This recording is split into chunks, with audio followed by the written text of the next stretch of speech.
आतंकवाद के खिलाफ ऑपरेशन सिंदूर की चर्चा दुनिया भर में है।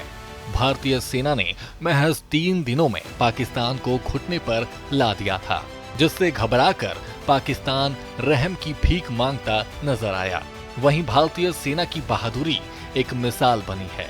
दिल्ली में त्रिसेवा संगोष्ठी कार्यक्रम को संबोधित करते हुए देश के रक्षा मंत्री राजनाथ सिंह ने कहा कि ऑपरेशन सिंदूर के दौरान सेना की तीनों अंगों ने आपसी तालमेल का बेजोड़ मिसाल पेश किए थे।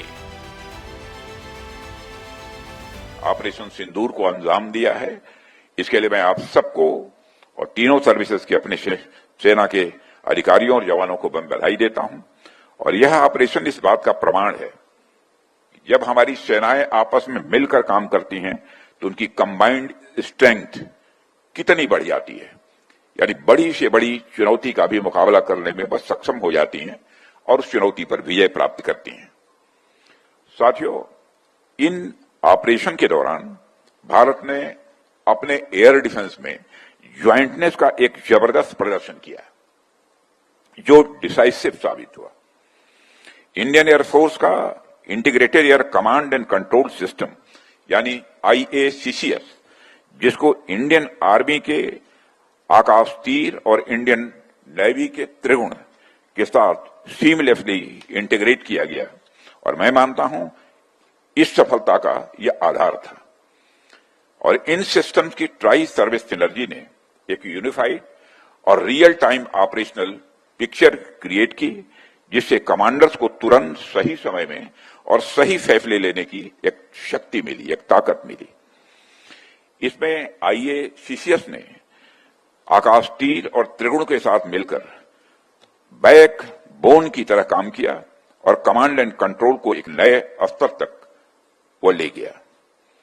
इनके माध्यम से सिर्फ सिचुएशनल अवेयरनेस ही नहीं बढ़ी, बल्कि फ्रैक्टिसाइड का जोखिम भी बहुत कम हुआ, जिससे हर एक्शन एक्यूरेट और इफेक्टिव बना। और यही है असली ज्वाइंटनेस, जहां हमारी तीनों सर्विसेज एक साथ आकर यूनिटी और क्लैरिटी के साथ डिसाइसिव आउटकम्स को अचीव करती है।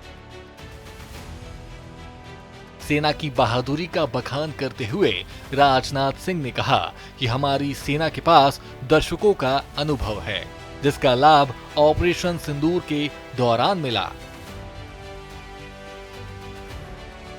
हमारी सेनाओं का यह जो अनुभव है, वह देश की अलग अलग ज्योग्राफिकल कंडीशंस में हुए ऑपरेशंस और उसके लिए लगातार किए जा रहे प्रयासों से ही आया है।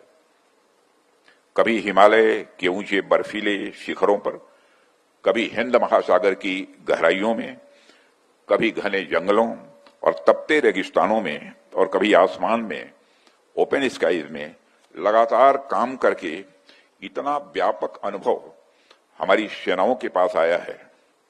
और यह अनुभव पीढ़ी दर पीढ़ी हमारी सेनाओं में ट्रांसफर भी होता गया है। वहीं सैन्य नर्सिंग सेवा के 100वें स्थापना दिवस पर CDS जनरल अनिल चौहान ने कहा कि हमें कई पहलुओं पर काम करने की जरूरत है, जिसमें पहला ज्वाइंटनेस और दूसरा बायो थ्रेट्स है।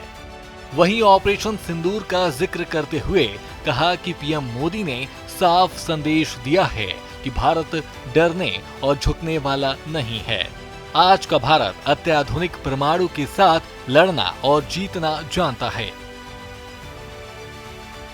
Post Operation Sindoor, our Honorable Prime Minister has said that India will not be deterred by nuclear blackmail. While the possibility of use of nuclear weapons in our context is very, very low, but it would be prudent to take this into a security calculus. Radiological contamination requires different protocols for treatment and must be part of our training.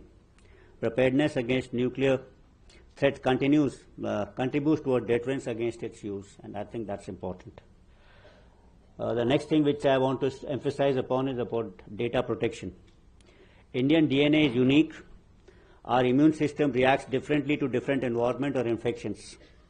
At the macro level, individual medical data protection is equally important and includes case histories, reports, and medical health records. Operational data like casualty figures, deployment related to health patterns, Evacuation plans also need to be secured from leakages. Role-based access and encryption of medical data is very relevant in today's era of data-centric warfare, where access to information will allow enemy or give him a bit of an advantage over us. While data security and data protection is not directly the responsibility of MNS, but you must be aware of all these types of challenges. Cyber security, after all, it's like NBC, is everyone should be prepared for it.